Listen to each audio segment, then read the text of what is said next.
Fala pessoal, Carol na área, trazendo mais um vídeo aqui no canal. No vídeo de hoje vou contar um caso para vocês que aconteceu no ano de 2002. Envolve uma garotinha que tinha apenas 7 anos de idade e ela simplesmente desapareceu enquanto estava dormindo em seu quarto. A polícia fez um excelente trabalho nesse caso aqui e eles encontraram o verdadeiro responsável por tudo isso. Se você se interessa por esse tipo de conteúdo, casos criminais, de mistério, convido você a se inscrever aqui no canal. Todas as semanas eu trago esse tipo de conteúdo aqui para vocês, então se você gosta, se inscreve aqui no canal, deixa um like nesse vídeo que isso é muito importante, deixa um comentário também e não esquece de ativar o sininho de notificações. Então bora vir comigo que hoje nós vamos conhecer o caso Danielle Van Damme.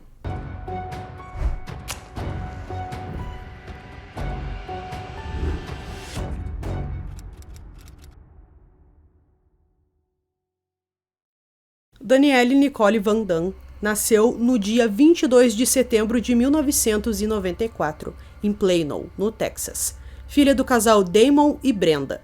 Em algum momento de sua vida, ela, seus pais e seus 2 irmãos se mudaram para a Califórnia, para a cidade de Sabre Springs.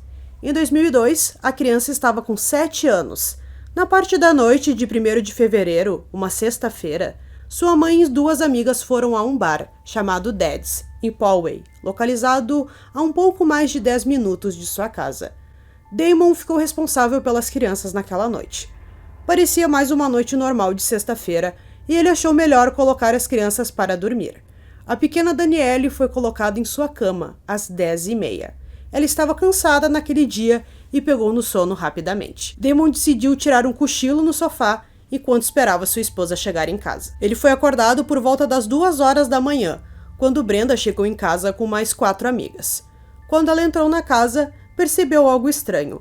Uma luz no sistema de alarme de segurança da casa estava piscando, e isso significava que tinha alguma janela ou porta aberta. Ao revisar a casa, ela encontrou a porta lateral da garagem aberta. Mas ela não se preocupou e achou que o marido apenas tinha esquecido de fechá-la. Os 6 conversaram por cerca de meia hora, até que as amigas viram que já estava tarde e decidiram ir embora. O casal foi para a cama e não verificaram se seus filhos estavam em seus quartos dormindo. Cerca de 1 hora depois, Damon acordou e viu que novamente uma das luzes do alarme estava piscando. Dessa vez, era uma porta de vidro que dava para o jardim e estava aberta. Ele fechou a porta e voltou a dormir.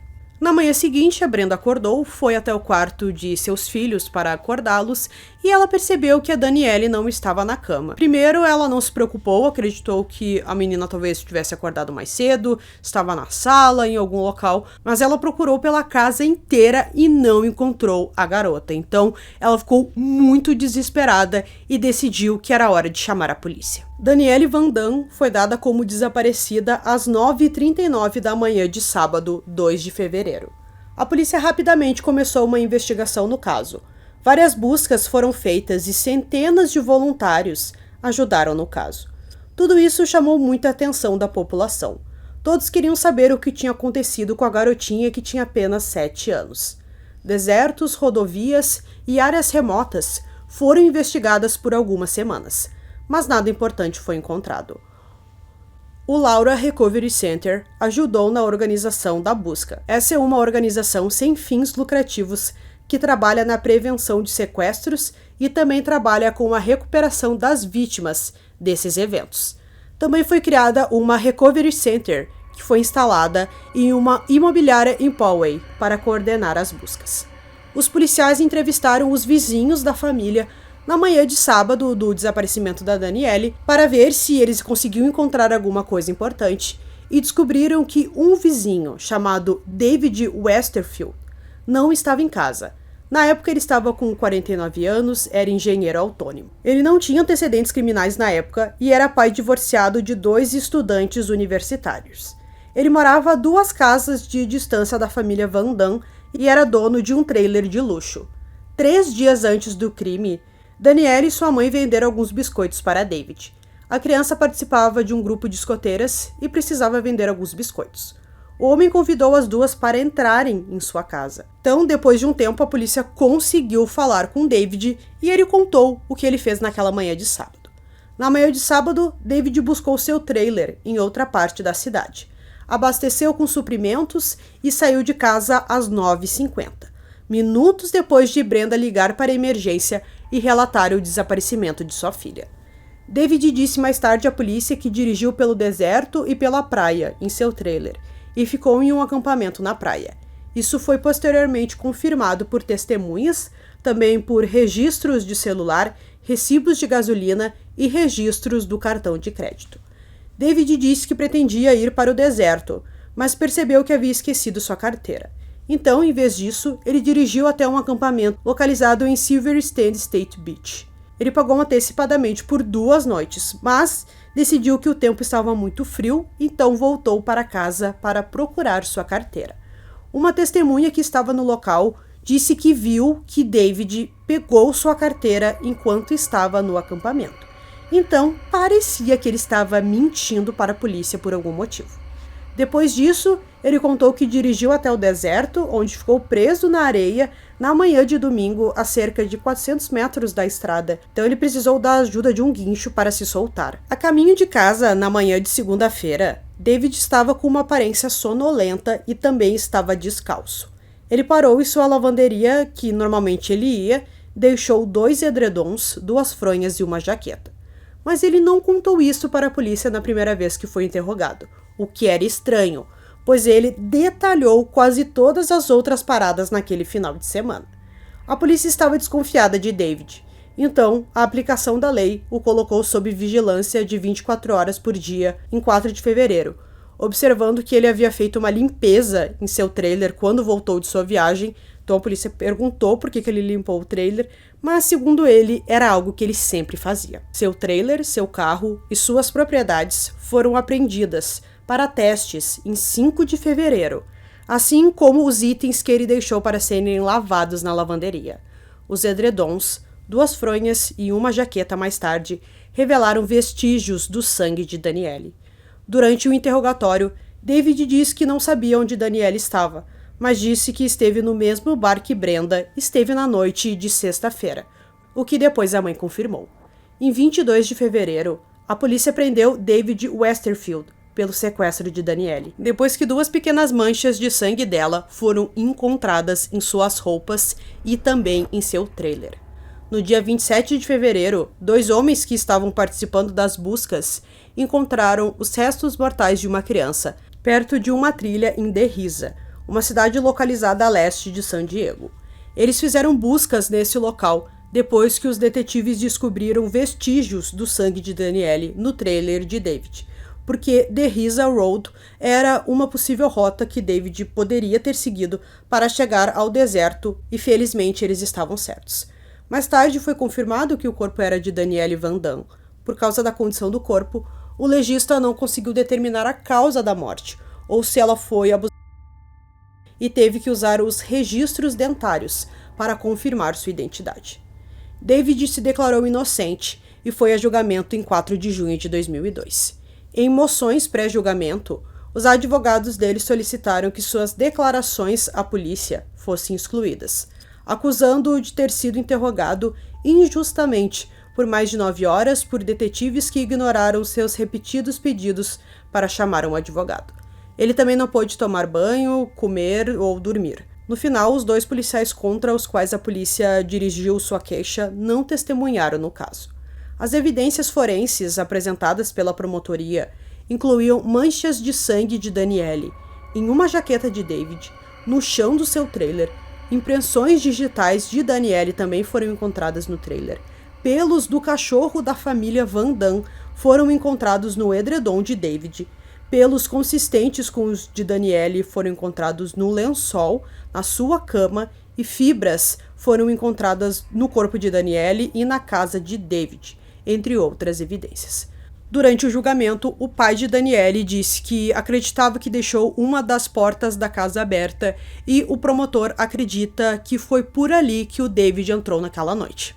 Durante o julgamento, os advogados de David sugeriram que a polícia estava com pressa para resolver o caso e se recusou a considerar outros suspeitos. Eles sugeriram que a pornografia infantil encontrada no computador dele foi baixada pelo seu filho, que tinha 18 anos. Em depoimento, o jovem negou isso. Parte da defesa de David se concentrou no estilo de vida dos pais de Danielle, que eles argumentaram ter um casamento aberto e também fumavam maconha em sua garagem regularmente.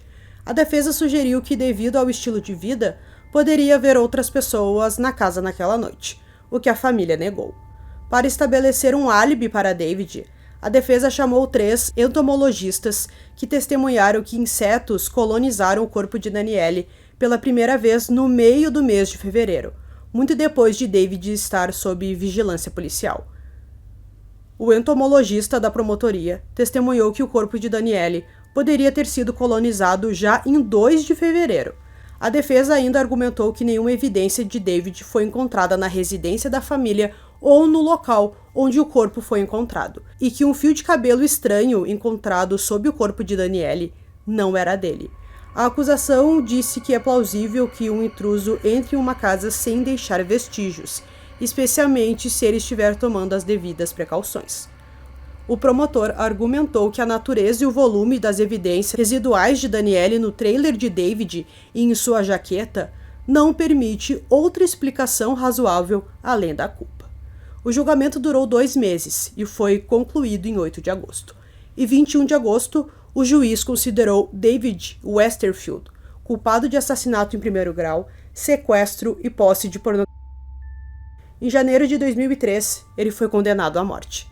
David está atualmente encarcerado na prisão estadual de São Quentin, enquanto sua apelação está pendente. Por causa da moratória contínua de 2006 sobre as acusações na Califórnia e da decisão de julho de 2014 sobre a pena de morte, não se sabe quando irá ocorrer e se irá ocorrer. Quando o julgamento terminou, a mídia, citando fontes policiais não identificadas, informou que os advogados de David estavam a poucos minutos de negociar um acordo judicial quando um grupo de voluntários privados, organizado pelo Laura Recovery Center, encontrou o corpo de Danielle.